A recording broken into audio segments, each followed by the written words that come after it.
नमस्कार सर, आप थोड़ा सा अपने बारे में। नमस्कार, मैं राजेश जोगपाल, मैं IAS अधिकारी हूँ और मैं फिलहाल रजिस्ट्रार कोऑपरेटिव सोसाइटीज़ और director food and supplies Haryana में हूँ और मैं पाइथन गेम्स के साथ 2022 से जुड़ा हूँ। मैं पाइथन काउंसिल ऑफ इंडिया का महासचिव हूँ और डेल्फिक इंडिया ट्रस्ट का ट्रस्टी हूँ।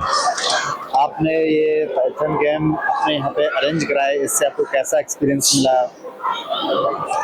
पाइथन गेम्स जो हमने फर्स्ट नेशनल पाइथन गेम्स यहाँ पे कराए, ये हमने सितंबर माह में करने थे, लेकिन क्योंकि हरियाणा में इलेक्शन अनाउंस हो गए थे इसलिए हमने इसको पोस्टपोन किया।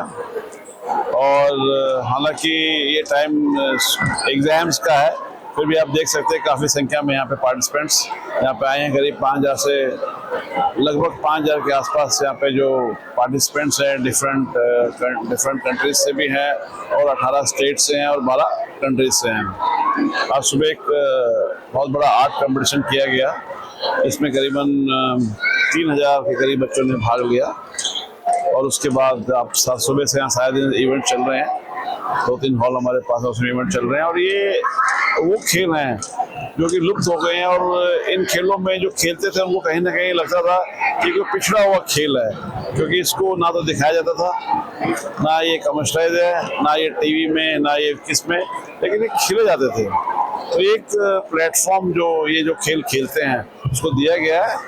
जब बच्चा होता है उसके लिए हर चीज़ एक खेल है और जो ज़्यादा खेला जाता है वो एक पर्टिकुलर रूप ले लेता है। तो आप देखिए रोप स्कीपिंग आपने देखी, आज डेमो कितना अच्छा प्रदर्शन बच्चों ने किया। योगा है, बगटौर है, मुठाई है, गदा युद्ध है, इतनी तरह की हमारी पारंपरिक खेल हैं जो कि विलुप्त होते जा रहे हैं। और इससे एक मैसेज जाएगा दुनिया में, हिंदुस्तान में, कि ये गेम भी खेले जाते हैं और कोई ऐसा ऑर्गेनाइजेशन है जो कि एक मंच प्रदान कर रहा है जहाँ पे ये खेल आगे खेले जा सके। और आर्टिस्ट को आप देखेंगे कितना उत्साह आर्टिस्ट में है। और हमने भी कला का जो प्रदर्शन है, क्योंकि खेल हरियाणा पंचकुला में हो रहे हैं, तो जो हमारे एडजॉइनिंग स्टेट्स हैं, चाहे वो राजस्थान हो, चाहे वो हिमाचल हो, चाहे वो जम्मू कश्मीर हो, हमने कोशिश की है कि जो उनकी कला है, उनके जो फोक डांस हैं वो हमने किए, वो भी बड़ा बेहतर प्रदर्शन यहाँ पे हुआ। और आशा है कि इन गेम से, कल्चरल गेम से एक मैसेज विश्व में और पूरे कंट्री में जाएगा। और ये एक शुरुआत है।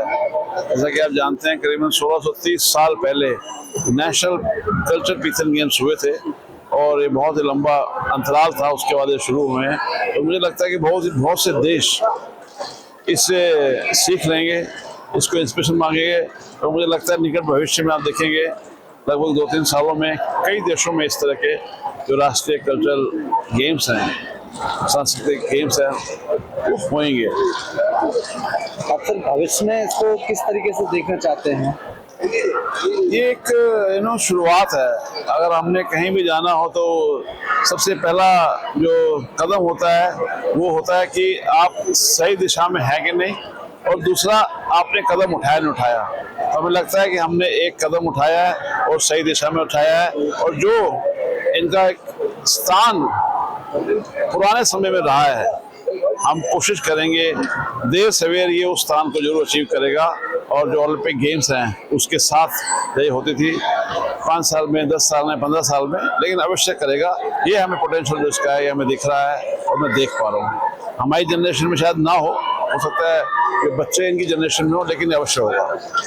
जैसे कि आपने देखा सर कि ओलंपिक गेम्स होते हैं और क्रिकेट के वर्ल्ड कप होते हैं, T20 वर्ल्ड कप होते हैं, उस तरीके से इस खेल में आप किस चीज़ को प्रोड्यूस करना चाहोगे, किस चीज़ को लेके आना चाहोगे? आप देखिए कि ये जो ओलंपिक्स में सिर्फ प्योर स्पोर्ट्स होते हैं, नंबर 1। दूसरी चीज़, जो ओलंपिक्स में जो पार्टिसिपेशन है वो फेडरेशन के थ्रू है, जबकि हमारे यहाँ पार्टिसिपेशन फेडरेशन के थ्रू भी है और डायरेक्ट भी है।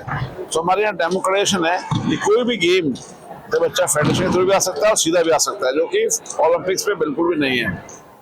दूसरी चीज, ओलंपिक्स और पाइथन लगभग सेम है, क्योंकि सभी वर्ल्ड पीस की तरफ बात करते हैं। जब भी ये गेम होते थे एंशिएंट रोम में, तो ये पीस को सिग्निफाई करते थे। और 6 महीने पहले गेम्स के और 6 महीने बाद जो ट्राइब्स थे वो लड़ाई बंद हो जाती थी और पीस हो जाती थी। इसीलिए गेम्स को बड़ा वेलकम किया जाता है और आज भी उसी भावना में ये खेल खेले जाते हैं। तो मुझे आशा है कि वर्ल्ड पीस में वर्ल्ड को जोड़ेंगे, क्योंकि जो लोग जुड़े हुए हैं वो डिफरेंट तरह के खेलों से जुड़े हुए हैं और ये खेल इतने सिंपल हैं।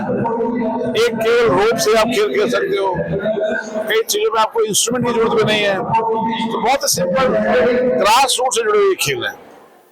जैसे कि सर आप पुराने गेम्स जिनके रूल्स भी पुराने तरीके से उन्हीं को अप्लाई करेंगे या अपने रूल्स अलग से इसमें मॉडिफाई होंगे? अगर आप कोई भी खेल देखें, जो ये खेल देखें, तो कहीं ना कभी इनके रूल्स बच्चों ने आपस में तय किए होते थे। ये नहीं, अगर आप कोई भी गेम देखें तो ऐसा नहीं कि बिगर रूल से कोई गेम खेली जाए, लेकिन वो रूल्स हो सकता है कि एक रीजन में डिफरेंट हो, दूसरे रीजन में डिफरेंट हो, एक कंट्री में डिफरेंट हो, दूसरे कंट्री में डिफरेंट हो, तो उनको यूनिफॉर्म करने की आवश्यकता हम कर रहे हैं। क्योंकि जब भी कोई गेम खेला जाता है, जब आप प्रतियोगिता करते हैं, तो एक मापदंड से आप जज करेंगे और मापदंड रूल्स के बेस पे होता है। तो कहीं ना कहीं हम इनके यूनिफॉर्म रूल्स बनाएंगे, कुछ बने भी हैं, और ये इवॉल्व होगा। ये ऐसी चीज नहीं है कि आज हो गई है, ये इवॉल्व है, डायनेमिक चीज है। तो आशा करते हैं कि इसके रूल्स किस तरह होंगे और बनेंगे। Thank you very much.